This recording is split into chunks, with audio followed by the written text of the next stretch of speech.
నేటి నుంచి పార్లమెంట్ వర్షాకాల సమావేశాలు జరగబోతున్నాయి. ఇందుకోసం సర్వం సిద్ధమైంది. కేంద్రం కీలక బిల్లులు తీసుకురాబోతుంటే జాతీయ సమస్యలపై గలం విప్పేందుకు విపక్షాలు సిద్ధమయ్యాయి. దీంతో అధికార విపక్షాల మధ్య మాటలు కూటాలు పేలబోతున్నాయి. ఆగస్టు 13 వరకు సాగే ఈ సమావేశాల్లో 5 సరికొత్త బిల్లులు ప్రవేశపెట్టడంతో పాటు గతంలో పెండింగ్ లో ఉన్న 2 బిల్లులను ఆమోదించడానికి కేంద్రం కసరత్తు చేస్తుంది. ఆదాయ పన్ను సంస్కరణలు, సుప్రీంకోర్టు న్యాయమూర్తుల సంఖ్య పెంపు, అలాగే ఎంఎస్ఎంఈ చట్టాల్లో మార్పులు వంటి కీలక ప్రతిపాదనలు ఈ బిల్లుల్లో ఉండటంతో ఈ సెషన్ దేశవ్యాప్తంగా తీవ్ర ఆసక్తి రేకెత్తిస్తుంది. లోక్సభ నియోజకవర్గాల పునర్విభజన, మహిళా రిజర్వేషన్ సంబంధిత బిల్లును ఎజెండాలో ఇంకా చేర్చలేదు. ప్రతిష్టాత్మకమైన బిల్లుపై సంఖ్యాబలాన్ని కూడగట్టేందుకు అధికార కూటమి అన్ని ప్రయత్నాలు చేస్తుంది. దీనిని తిప్పికొట్టాలని విపక్ష కూటమి పావులు కదుపుతుంది. ఇక ఈ సమావేశాల్లో అయోధ్యలో విరాళాల చోరీ అంశం, ప్రశ్నాపత్రాల లీకేజీ, పెట్రోల్లో ఇథనాల్ కలపడం, విదేశాంగ విధానం వంటి వాటిపై విపక్షాలు చర్చకు పట్టుబట్టబోతున్నాయి. దీంతో ఈ సమావేశాలు రసవత్తరంగా మారే అవకాశం ఉంది. ఇక కొత్త బిల్లులతో పాటు అదును చూసి డీలిమిటేషన్, మహిళా బిల్లును ప్రవేశపెట్టేందుకు కేంద్రం వ్యూహాలు రచిస్తుంది. అదే జరిగితే ప్రభుత్వాన్ని ఎలాగైనా ఎండగట్టాలని కాంగ్రెస్ సహా విపక్ష పార్టీలు గట్టి పట్టుదలతో ఉన్నాయి.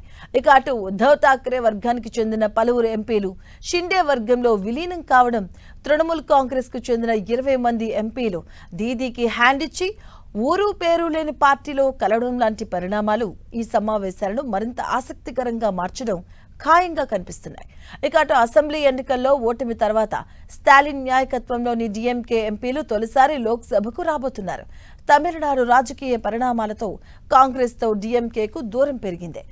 మరిప్పుడు వాళ్ళ స్టాండ్ ఏంటి, ఏం చేయబోతున్నారు అనేది ఆసక్తి రేపుతుంది.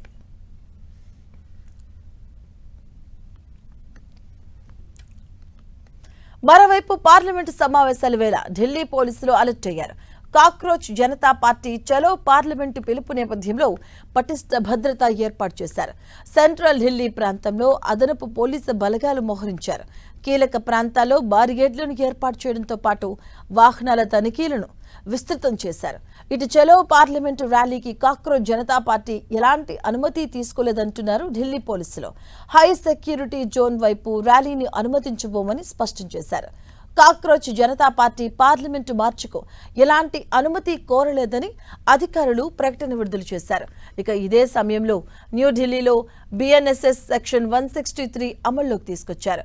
5 లేదా అంతకంటే ఎక్కువ మంది గుమిగూడడం, ర్యాలీలు, నిరసనలు, ఊరేగింపులు నిషేధమని ప్రకటించారు. జంతర్ మంతర్లో మాత్రమే ముందస్తు అనుమతితో నిరసనలు నిర్వహించుకోవాలని, ఆ పరిధి దాటి బయటకు రావద్దని స్పష్టం చేశారు.